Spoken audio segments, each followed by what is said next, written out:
All right, this is Dr. Anthony Revis, Faith Ministry Church, U.S., Midland, Michigan, USA. I'm starting part 2 of a lesson entitled The Downs and Ups of a Destiny Walk. All right, the downs and ups of a destiny walk. In part 1 of this lesson, we've already learned that there will be schemes against you if you walk with the Lord. That's just how it is. So expect the backlash and don't be shocked by it, all right? The other thing we learned in part 1 of this series, in this lesson, is that you have been anointed with purpose. So all you got to do is catch the revelation. So we see the downs of the scheme, but the ups is the anointing.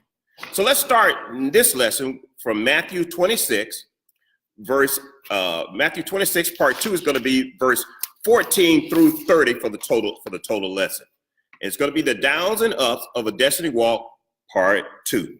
All right, so let's get going with this particular reading, and glad to see those of you who are back with us. And we will when we end this lesson, we will come again at 2 o'clock U.S. Eastern Standard Time, USA. All right, here we go. Ready? Let's start. The downs and ups of Destiny Walk Part 2. We're going to look first of all at verse 14 through 16, and let's read it. It said, then two of the 12 disciples, then one of the 12 disciples, the one called Judas Iscariot, went to the chief priests and said, what are you willing to give me if I deliver him, Jesus, over to you? You got it? So they counted out for him 30 pieces of silver. All right. From then on, Judas watched for an opportunity to hand him over. We're talking about the downs and ups of a destiny walk. And this is certainly a down.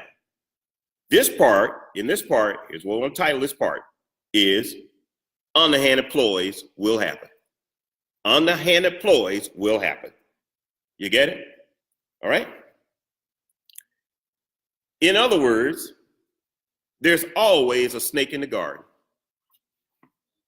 Underhanded ploys will happen. You need to know that. There's always a snake in the garden. There's always somebody around you who don't want to see you do good, and they're going to be right there to make sure you fall. Their goal is to make sure you fall. They don't have any good intentions for you at all. They are a snake. All right? No disrespect to God's creation of a snake. Okay? For those of you who have pet snakes, that's your business. Okay? So I'm not talking about the reptile anymore that rolls on the ground. I'm talking about some of the ones you got to deal with walk upright on 2 feet. In other words, there's always a snake. I'm using it as a metaphor. Okay? There's always a snake in your garden.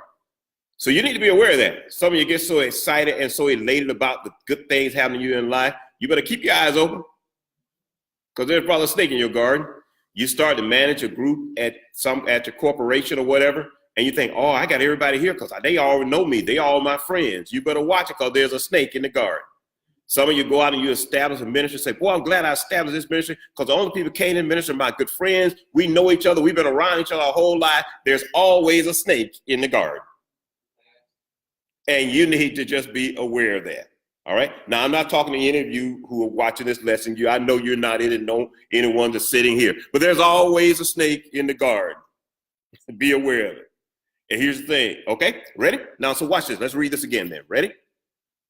Then one of the 12. Now, the 12 represent here those who were close to him. These were not strangers. These people, they walk with Jesus. So, of course, they know all about him. That's why you have to watch it. The people who are closest to you will know more about you than anybody else, and they will use that as their weapon against you. And that's what you have to be aware of. The reason they can get you, the reason your family member can do that to you, is because they know all your business. That's why be careful how much of your business you tell anybody. Oh, somebody told me to say that again. Be careful how much of your business you tell anybody. Because you never know when they might go, tss, they might be a snake every now and then in the garden.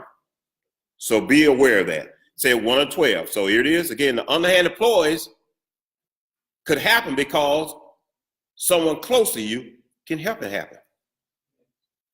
All right. The one called Judas. Here it is. Eventually, everybody know who the snake is. And some of the folk know who the snake is before they ever get there. All right. Went to the chief priest and asked. Look what he did. Something you want to watch for.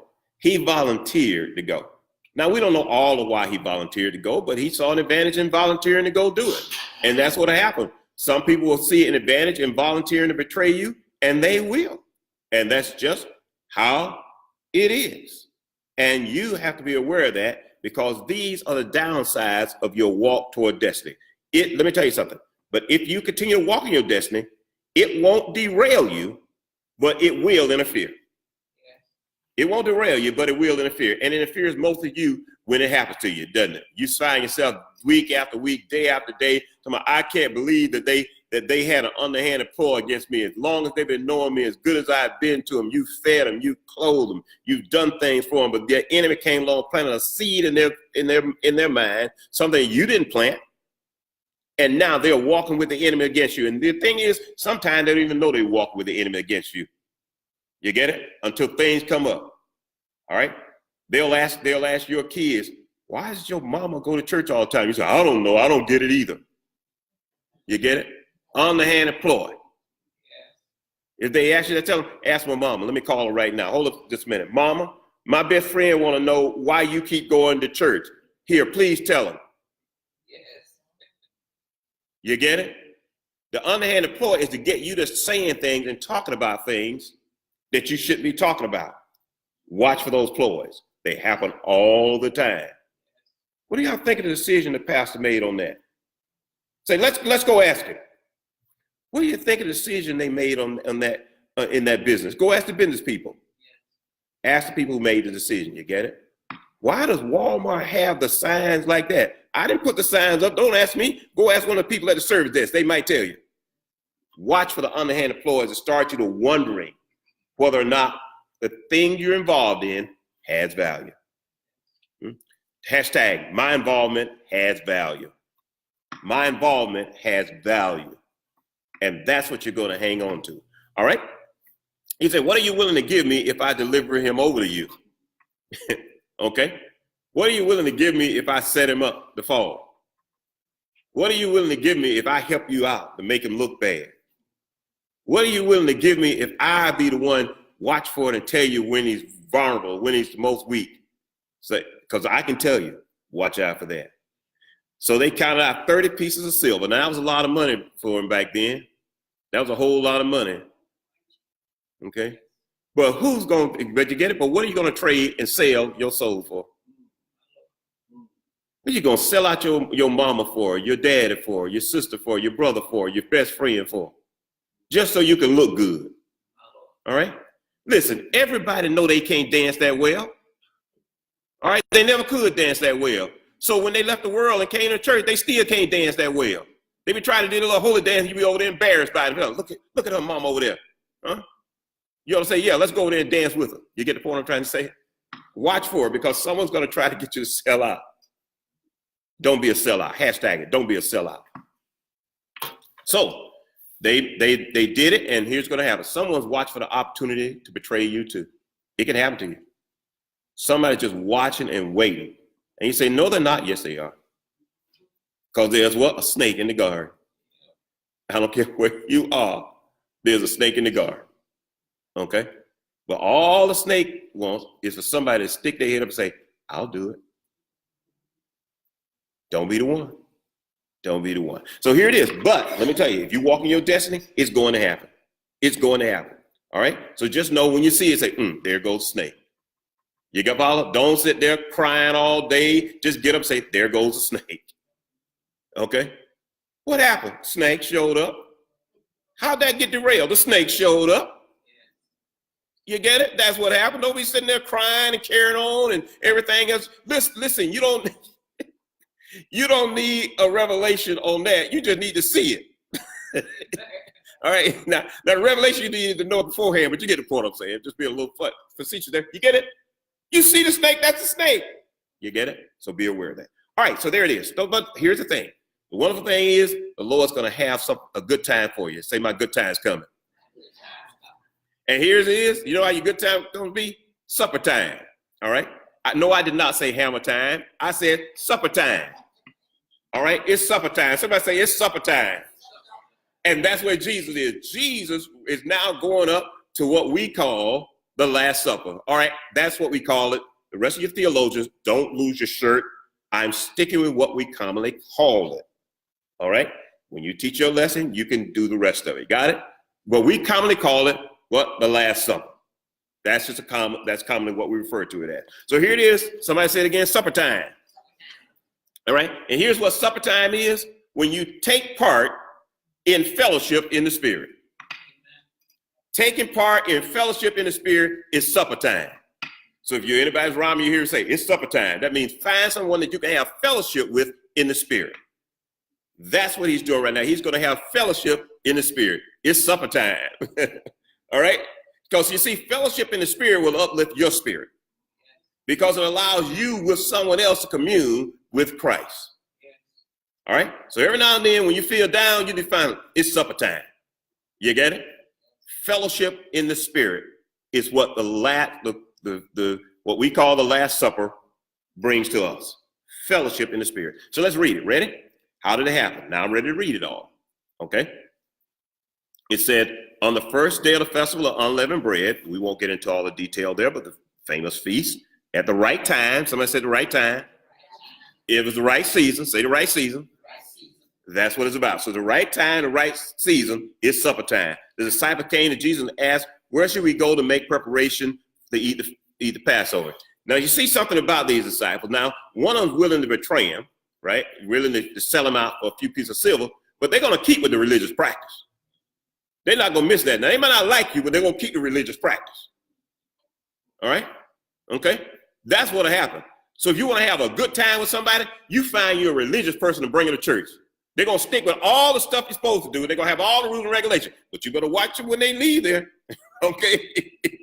Okay? You're not going to have any trouble out of them as long as it's religious practice. You get it? So here's something you can do. Get beyond your religion.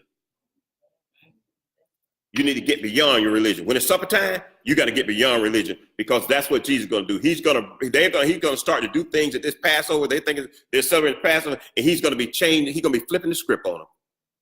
And you need to realize that at some point, the Lord's going to flip the script. And he's going to get you past your religion. You see? You're not going to be singing to him because it's time to sing to him. You're going to be singing because fellowship in the Spirit.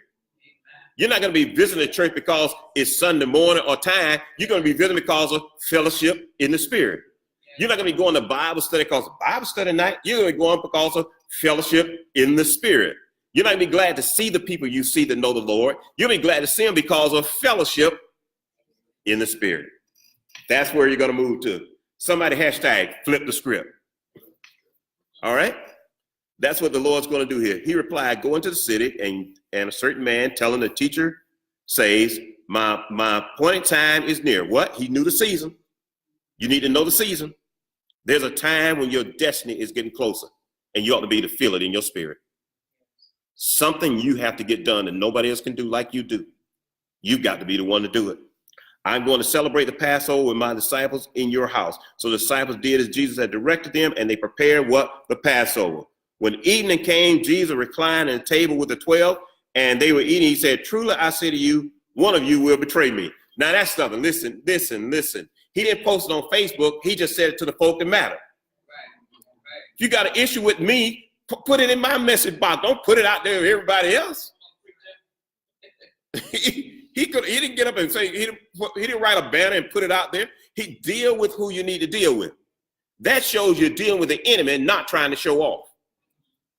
If you're going to deal with the snake or you deal with the enemy, deal with it in where it is. Okay? I don't need to know. You get it? I don't need to know all the people you don't like or the way they don't like, all the practices you don't care about. So there it is. He dealt with it where it needed to be dealt with. And that's how it is. When it's supper time, you deal with things in the proper fashion. You deal with it properly. All right? Okay, verse 22. They were very sad and began to say one another, surely not me, Lord. Now, look at them. Okay, that's what happened. You listen, you put them on blast. Okay, if it's not you, it's not you. You don't really have anything to say, do you? If you're not the one, you don't need to be speaking up. I mean, but brother so-and-so needed me to talk about this. Well, let brother so-and-so talk about it. Well, I need to say this on behalf of the group. Who anointed you to be the group president? You get it? Speak for yourself, okay? But I feel like people didn't want to say it, but they just afraid to say it. But they didn't say it. You get it? Be aware of that, okay? Down south, originally where I grew up, they used to say a hit dog will holler. I don't know what that means, but it mean they show up and they tell on themselves. I don't know, but you get the point. Be aware. If you're innocent, you're innocent. Hold your peace. Somebody tell her, hold your peace. Hold your peace. All right. Then so Jesus said, the one who has dipped his hand in the bowl with me will betray me. Okay. Now, people like to talk about it saying, look who was dipping at that time. It's not necessarily the time he was dipping it. He is saying the one who is in fellowship with me right now is the one that's going to betray me. The one that's sitting and talking to me about, ooh, praise the Lord, hallelujah, good to see you, gonna be the one that betray me. The one that said, I'm glad to see you, hey, glad you're here. Gonna be the one who betrays me. Yes. You get it? Not necessarily the one that's dipping right now. And people like to argue about that, and you can argue about it. If you believe it was dipping at that time, then go right ahead. I'm not gonna argue with you today about that. I'm okay with that position. But here's what it really means. Spiritually, it means the one in fellowship. The one who is pretending to be in fellowship with me, that's been walking me this whole time, is going to be the one that betrays me. But guess what? Don't worry about it. It's supper time. When it's supper time, it cannot destroy your fellowship. Let me say it again. When it's supper time, it cannot destroy your fellowship. Because supper time is when you fellowship with Christ. You get it? All right, let's see. Say, woe unto the man by whom he's betrayed. It would be better for him not to have been born. Say, that's not a bad thing to do. There's something you just don't want to do, okay? Then Judas, the one who betrayed him, said, surely you don't mean me. Huh? There it is. Sometimes the one speaking up the most is the one you have to watch for. And they claim they're speaking up for everybody else. They're speaking up for themselves. Talking about, we got together. Well, who started the we got together? That's who I want to talk to. I don't want to talk to the we got together, folks. Show me who decided that we needed to get together. You get it? That's who you want to look for. You ought to be looking at the group. Don't look at the group. The group didn't start it. What I tell you? Huh? There's a snake in the garden. All right. Jesus said, you've said so. While they were eating, Jesus took the bread and he gave thanks. Look at this. In the midst of betrayal, you need to keep your eyes focused. Keep focused on the prize. Jesus said, I know you don't like me. I know you're going against me, but I'm going to still preach today. I know you came to church today to monitor me, but I'm going to preach today. I know you came to the family reunion to keep an eye on me, but I'm going to preach today. I know you showed up at Walmart to see what I'm going to show up again at Walmart. But listen, I didn't come from any conflict. I came to give God thanks and ask him to bless whatever I do. How many of you made up your mind that you could ask the Lord to bless whatever I do? You ought to hashtag that one, bless whatever I do. That ought to be you. Bless whatever I do. Wait a minute, someone's talking about you. Excuse me for a minute. Lord, bless what I'm about to do right now. Oh, wait a minute, somebody wants to attack you. Just excuse me for just a minute. They can do that in a minute. Lord, I need you to bless right now. Somebody out there doesn't like you. Okay, they can dislike me in a few minutes. Lord, I need you to bless my next step. Because your next step is going to get you closer to your destiny. Your next step needs the blessing of God to get you closer to your destiny. And you need to know that. Don't you let anybody stop you from that next step. I don't care what it looks like behind you and around you. Let them do what they do and you do you. Somebody say, I'm going to do me. Then he took the cup and he gave thanks also. Again, thanking God for the opportunity to what? For fellowship with him. It's in fellowship is what it's about. And fellowship basically means intimacy in it. You get it? All right. So listen, don't invite me to your house and we're going to have a fellowship meal and you don't like me. There's no intimacy in that. All right. Don't invite me out for a meal and say, we want to have some fellowship because I have some issues I want to get off my chest. Well, let's go eat the meal first then. And we go to the park and get the issues off your chest. Because that ain't going to help me eating the meal and you don't like me and you mad at me. So let's go enjoy eating the meal, have some good music while we eat the meal, enjoy ourselves. Then we can go to the park or go somewhere else and deal with the issue. You get it? Don't confuse fellowship with getting together. Let me say that again. Don't confuse fellowship with getting together. I'm going to say that one more time, if y'all don't mind. Don't confuse fellowship with getting together. And that's what you'll miss. Jesus didn't confuse fellowship with getting together. He said, right now, I'm instituting fellowship, and notice what he's doing, in the midst of some that don't even deserve it. Now you tell me that's not a good God. You get it? That's why I said that if you're going to have fellowship at the meal and you don't like me, let's at least sit down and just enjoy the meal together then. You get it? Then we can deal with the issues. Don't confuse the two. All right? So he said, I tell you not that drink from this vine now until the day I drink of it anew in the kingdom. He said, what I'm doing right now is a representative of what you are going to receive in the fullness in heaven. So essentially, you get to start to live your heavenly fellowship here to show you what you can have there. And in there, it's going to be peace. That's why I said, don't sit with me and you don't like me. You may want to fuss at the meal. Let's eat the meal. Let's enjoy the fellowship first. You get it? Your fellowship, your intimacy ought to be enjoyed. You get it? He said, because it represents what you're going to receive in heaven. It gives you, here it comes, a hunger for heaven. Your fellowship with Christ in the earth should give you a hunger for heaven. How many know it's happening for you? You start having fellowship here, you get hunger for who Christ is and what he's going to be more of in your life. All right? When they had sang a hymn, they went out to the Mount of Olives. So here's the thing. You've been through the snake. The snake was there, right? You know it, right? The underhand employee's there, but don't you let it stop you from glorifying God. Don't you let it stop you from praising God. Don't you let it stop you from giving thanks to God. Don't let it stop you from having fellowship with God. Don't let it stop you from your destiny walk. Don't let it stop you from where you must go because of your destiny walk, your destiny call. It's important today that we understand that there will be downs and ups in this walk. Notice I didn't say ups and downs, because it's usually going to start, as soon as you declare it, it's going to start with downs. And I'm sure some of you experience that. As soon as you receive Christ, something went awry. Somebody didn't like you. Somebody started talking about you. It's the down. So next time you see those down, you ought to just go and smile and shout. Say, why? Because there must be an up coming. When they kicked you on Monday, you got to say, I can't wait till Tuesday. Why? Because there must be an upside. As people who believe in Christ, we don't hold on to the downside. We always get ready to look up for the upside. When we've been tempted, we know glorification is coming next. You get it? When we've been hit, we know Christ is going to lift us up. And that's how we walk. So there we have it. The downs and ups of a Destiny Walk Part 2. In this Destiny Walk Part 2, there are going to be underhanded ploys. They're going to happen. You can't avoid them. Why?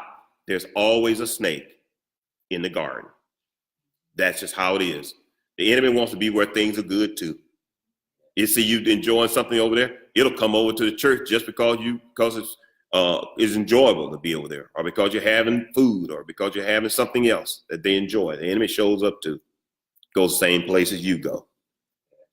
But after that, I call it supper time. It's a time when we take part in fellowship in the Spirit. When you seek fellowship in the Spirit, it requires you, here it comes, ready for this? Number one, to be honest about the situation. Let me say it again. When fellowship in the Spirit requires you, number one, to be honest about the situation. If you're sitting with a thief, admit you're sitting with a thief. Doesn't mean you can't sit with them. Doesn't mean you can't eat with them. But you have to admit that you're sitting with a thief. You have to be honest and admit what the situation is, number one. Number two, not be distracted by the conditions around you. Don't be distracted by the conditions around you. The conditions surrounding Jesus were not good, right? We know at least one person that he said, yep, you're going to betray me. All right. Number three is have a spirit of thanksgiving. Have a spirit of what? Thanksgiving. It's number three. And then number four, praise your way the rest of the way. Let me say it again. Praise your way the rest of the way. There you have it. The Downs and Up of a Destiny Walk Part 2.